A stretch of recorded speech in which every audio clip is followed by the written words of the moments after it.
This is the Math 2 lesson summary video for the lesson entitled Extraneous Events. In Lesson 6 of Unit 6, Extraneous Events, the purpose of this lesson is for us to explore different ways to solve an inverse variation and square root equation. We discover in this lesson when extraneous solutions exist for a square root function. In the first part of this lesson, Extraneous Events, we are told that Jasmine, Kevin, and Francisco are working in a group and they were asked to solve the equation 2 divided by x equals 2x minus 3. Notice that the equation on the left-hand side is an inverse variation function in the form k over x, and the right-hand side is a line. We are asked to look at the three different methods that they used in order to solve this same equation, and then discuss their different methods. So in class, we discussed Jasmine's method first. We notice that the two equations are graphed on the same coordinate grid. So we see that 2 divided by x, or the inverse function,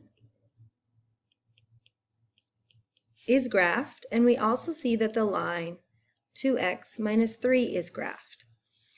So we do need to use our graphing calculator and graph these two. So we would type the left-hand side 2 divided by x and y1, and the right-hand side 2x minus 3 and y2, and we'd hit graph. Recall to find the intersection points between the red and the blue equations, we would go second, trace, number 5, intersect.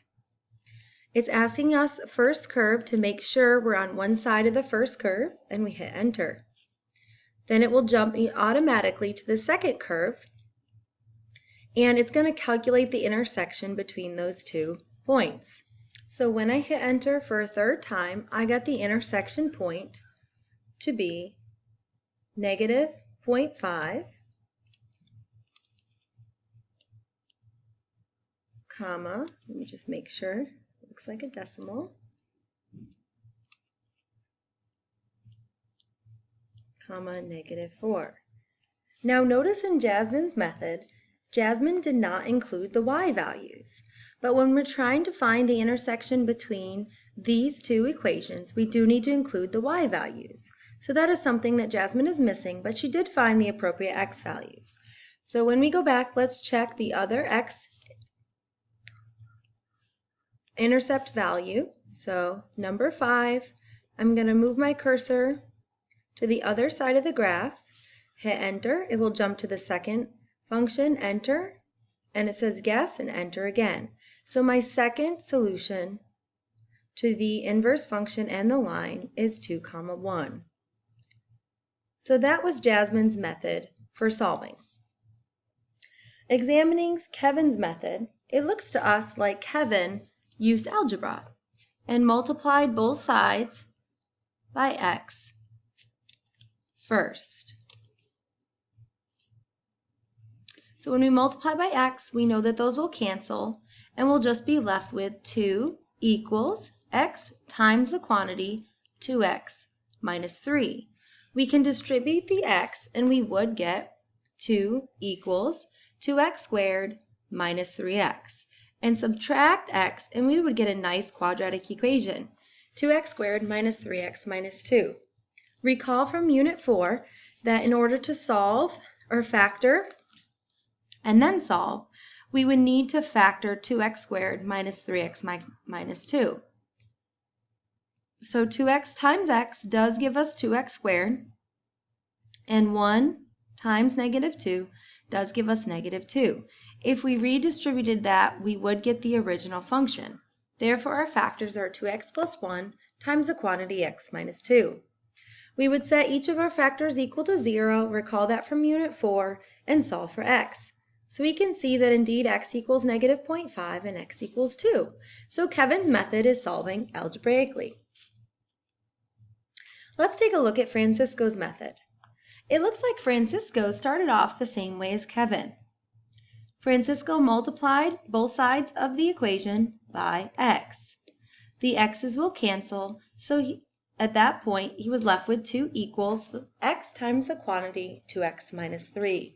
So Francisco brought everything to one side of the equation, so he had a quadratic equation, 2x squared minus 3x minus 2. This is where Francisco differs from Kevin. At this point, Francisco chose to graph the parabola and find the solutions instead of solve algebraically. So when we graph this parabola, we can use our graphing calculator. So Francisco typed into his y1 the equation 2x squared minus 3x minus 2. And at that point, he graphed his function to see where it crossed the x-axis. So we can see that we have two x-intercepts here and here. Recall the way to find those x-intercepts in our graphing calculator is we can use second trace, number 2, or zeros. Try that one more time, number 2. Left bound, we're going to go to the left of the x-axis, hit enter. Right bound, hit enter, and it's going to say guess. So it's telling us that one of the x-intercepts is negative 0.5. We can do the same thing for the other 0 or root or x-intercept. We're going to move our cursor to the right-hand side so it's to the left of the x-axis and hit enter. We're going to move it to the right, enter, hit enter again. So our other 0 is x equals 2. So notice that for all three of these individuals, they are getting the same x values. X equals negative 0.5 and x equals 2. In the next question, we are no longer given an inverse variation function and a line. We are given the equation 4x minus 2 equals the square root of x plus 3. So we can see that we are given both a line and a radical function, and we're asked to solve for x. So each of the three students still has their same method. Jasmine's method is to graph, Kevin's method is to use algebra to solve, and Francisco's method is to use a combination of algebra and graphing. So let's first take a look at Jasmine's method. She graphed both the line and the square root function in her graphing calculator and put it on a coordinate grid. So let's do that together. When we go to our y equals, we would type the left-hand side 4x minus 2 in our y1 and the right-hand side into y2, which is the square root of x plus 3. When we graph, Jasmine noticed there was an intersection between the blue line and the red square root function. So Jasmine wants to find that intersection point. Recall that we'll use the same function in our calculator, second, trace, and number 5, intersect. It's asking us to move the cursor to the first curve. Doesn't matter where as long as it's on one side, and we hit enter. It should jump automatically to the second curve. You can hit enter, guess, hit enter again, and it looks like the intersection is x equals 1. Now notice we're finding that x value there, so Jasmine got x equals 1. Let's move to Kevin's method. Kevin's method was to solve algebraically. So let's double check that Kevin gets the same answer as Jasmine using his method. In order to get rid of a square root in math, recall that we have to square both sides, and that's what Kevin did first. When Kevin squared both sides, he got 4x minus 2 times the quantity 4x minus 2, written twice, is equal to x plus 3, because the square and the square root cancel. He then distributed each of the values in his binomial in order to get the equation 16x squared minus 8x plus 4 equals x plus 3. He then combined like terms and subtracted x and subtracted 3 to get the quadratic function 16x squared minus 17x plus 1 equals 0. He then chose to factor, and he factored that into 16x minus 1 times the quantity x minus 1. Recall, once we get our factors to solve, then we set our factors equal to 0 and solve for x. So on this side, when Kevin solved, he got a value of x equals 1/16. And on the right side, Kevin got a value of x equals 1. But that's different than Jasmine. When we looked at the graph, we only saw one intersection point between the line and the radical function. So let's plug in these x values into the original equation and see if they check. So let's plug in the 1 first and double check that it works for our equation.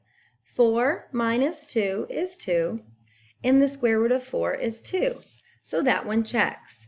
Let's now check x equals 1/6. 4 times the quantity 1/6 minus 2 equals the square root of 1/6 plus 3. 4 times 1/6 is 4/6 or 2/3 minus 2 equals the square root of 1/6 plus 3.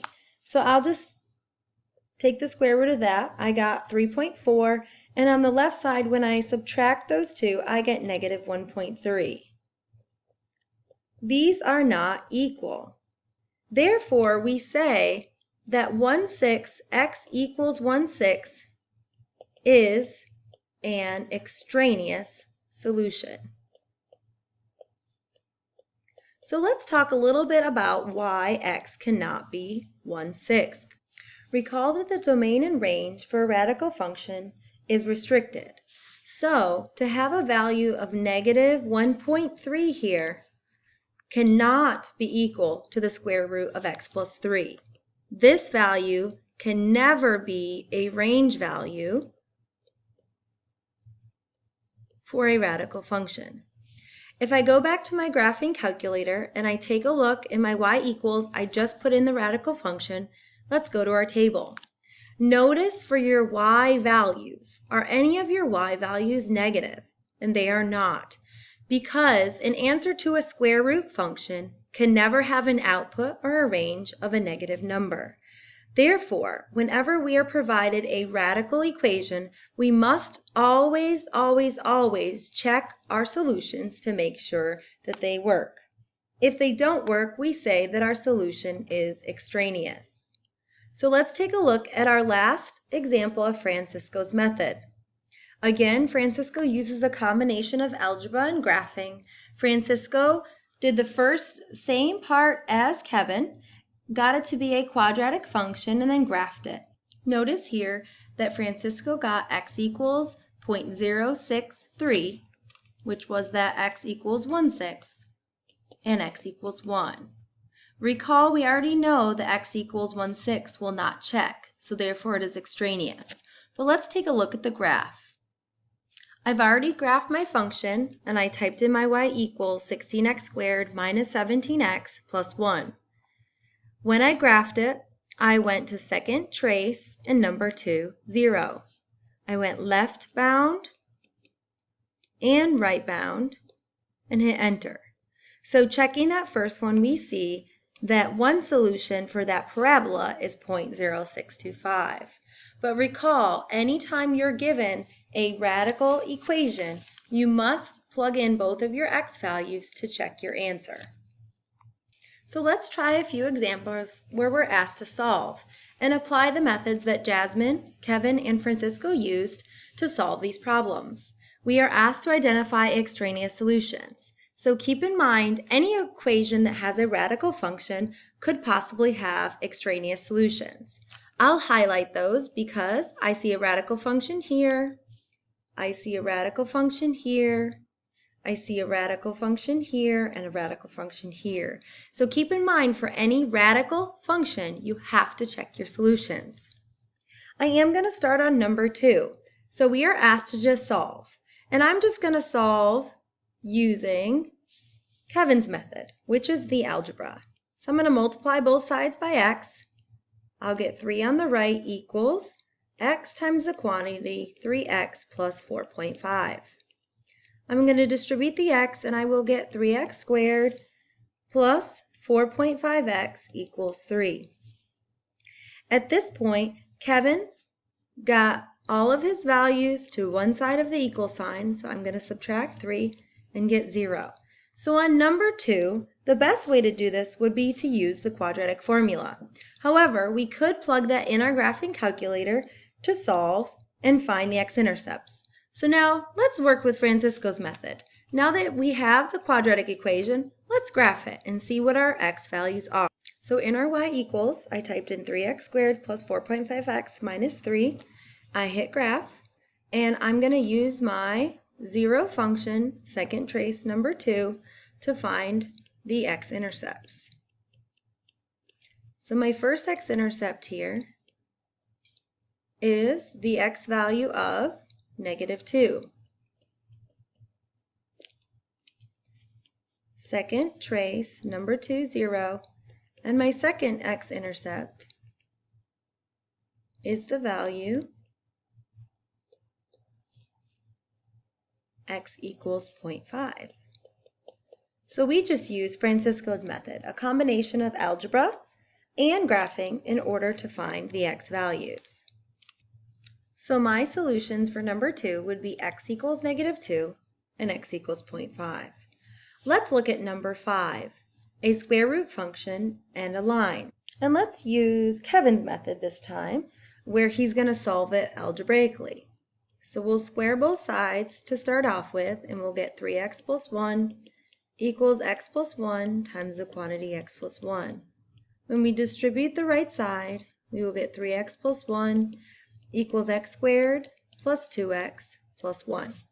Combining our like terms by subtracting 3x and subtracting 1, we will get 0 equals x squared minus x, and those cancel. So in order to solve this, recall we need to take out the GCF, or greatest common factor, and divide both of these by the GCF. So we will get in parentheses x minus 1. At that point, we'll set both of our factors equal to 0 and solve. And we can see that our solutions here are x equals 1 and x equals 0. Remember that because we had a radical function, we do need to check both solutions. So let's do that now. Let's first check 0.